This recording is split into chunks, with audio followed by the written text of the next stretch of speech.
Hello everyone and welcome back to another video from Crazy Gamer. In this video, I'm going to show you how to sign up and create a new account on the Scatter Slots game.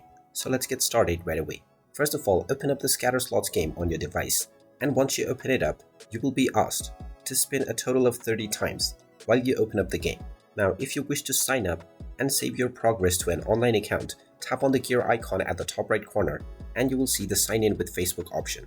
Go ahead and tap on it, and now you will be taken into the Facebook application, from which you can proceed with logging in to your Facebook account, and you will see the continue as button. Click on this button and provide access into your account, and once you provide the access, your progress will be saved onto your account. And now when you tap on the gear icon at the top right corner, you will see the sign out button, which means that your account has now been linked.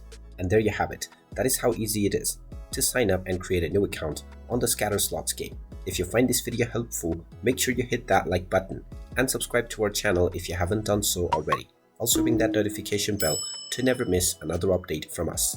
Thank you for watching, and I will see you again in the next video.